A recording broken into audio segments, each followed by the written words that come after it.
Salamat sa nakiisip ng pasa-pasa. Ang galing. Magandang umaga. Enjoy po natin yung music na magharanas natin ngayong umaga.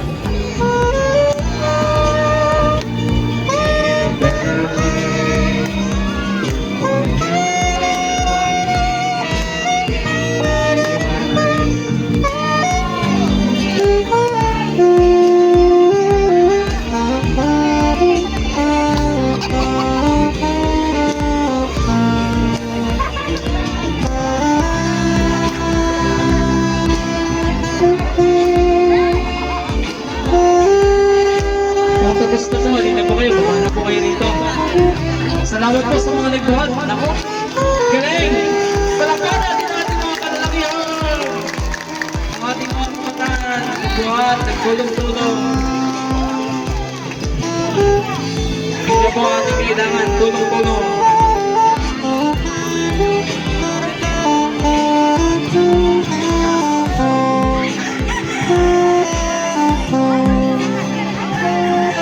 Sige, parang po tayo ng kung saan tayo pwesto na balik na kayo.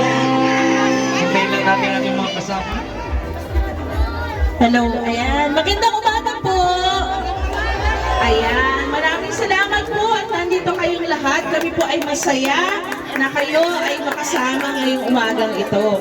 Ayan, bago po natin tuluyan na ma-enjoy yung mga blessings na nasa harapan natin, tayo pong lahat ay mag-gather muna. Tapos ito na po ito. Ito na po ito ating alin. Kaya na po yun.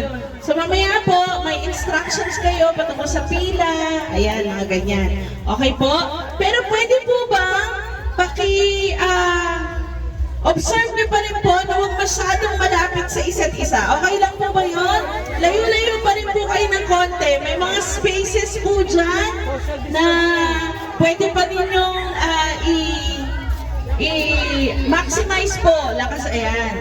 Okay po. Sige po. Magsisimula na po tayo. Ako po si Angie. Kami po ang team ng Bukas Palad. Kaway mga Bukas Palad. Ayan. Ayan po. At kasama natin ang magigiting na The Buddies. Kaway naman po, The Buddies. Ayan. So kami po ay naniniwala po kami na hindi aksidente na kami ay dinala ng Lord dito.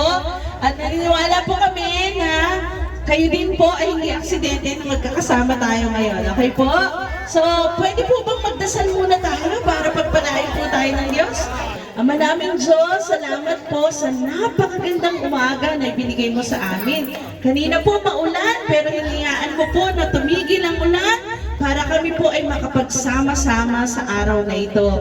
Panginoon, samahan mo po kami. Ikaw po ang dahilan kung bakit may mga pagpapala, kung bakit may kalakasan, kung bakit may buhay, at meron ding kagalakan ang aming mga puso, O Diyos.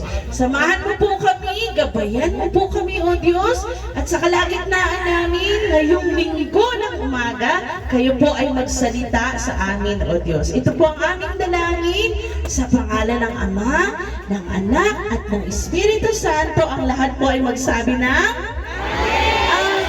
Very good.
Napakan po niya, Kuya Calvin.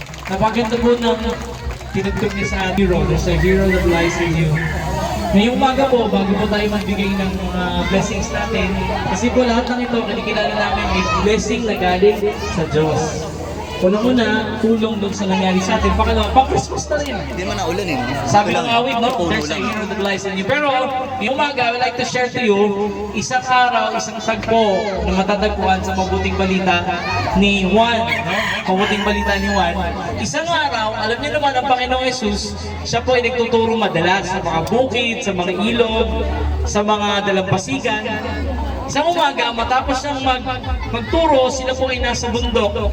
Napakaraming tao ang sumama po sa kanya.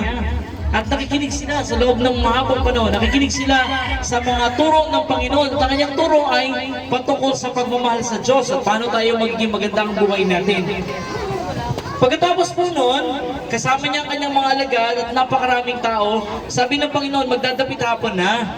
Pauwiin natin yung mga tao para sila'y makakain sapagkat sila'y gutom na. Sabi ng mga alagad, Panginoon, napakaraming tao. Paano po natin papakainin to? Siguro ang halaga ng pagpapakain natin, kahit isang tinapay, ang halaga ay 6 na buong sweldo ng isang tao. Napakaraming tao. Paano yun, ano? Tinanong sila ng Panginoon, bagamat alam niya kung anong sasabihin. Pagkatapos, yung isa sa mga alagad, may nakita isang bata. Oh, may bata. Panginoon, itong bata may dalang pagkain. 5 tinapay at 2 isda. Pero hanggang saan naabot yon? Ang sabi ng Panginoon Jesus, sige, paupuin niyo yung mga tao, paupuin. At naupo ang mga tao. Pagkatapos, kinuha niya yung isda nung... Pagkatapos, naupo yung mga tao, ang ginawa ng Panginoong Jesus, pinag-pray niya yung 5 tinapay at 2 isda. Pray siya, Panginoon, salamat po sa 5 tinapay at 2 isda. Pagkatapos, binigay ng mga alagad sa mga tao. Ang sabi sa aklat ni Marcos, ni Lucas, at ni Juan, nakakain ang lahat ng mga tao ng tinapay at ng isda at nabusog hanggang sa gusto nila. Pagkatapos, tinipon pa nila ang natira at nakaipon pa sila ng 12 basket ng mga natirang pagkain.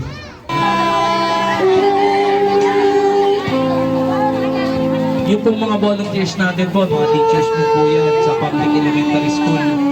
Mga nanay, kung wala po yung anak, kung hindi po kayo nagbibigay ng tulong sa inyong mga anak, mag-observe po tayo ng social distancing. Kung wala naman po kayong anak, medyo layo tayo ng konti. Tsaka yung mga tatay din, medyo layo muna tayo ng konti para yung mga bata lang muna. Yung mga nandyan, yung mga nanay na mag-assist ng anak nila. Pag nakakuha na yung mga kids, akyat na kayo muna para mabukasan tayo ng tao. Sige po, suot lang natin yung face mask natin. Ayan. Salamat mga kids. Merry Christmas.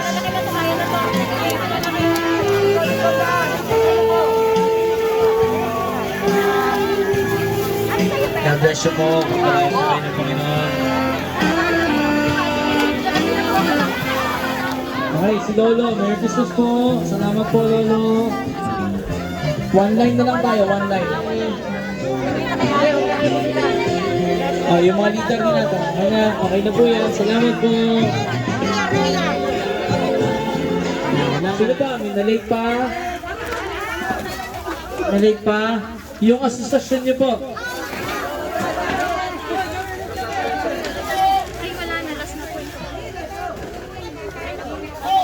May na-late pa, pwede pang umabol. Yung na-late na pamilya na hindi pa nabigyan. Maraming salamat po lalo na sa mga leaders nyo. Ate Maylene at mga in-company. Merry Christmas! Mag-ingat po kayo, lalo na pag may bagyo.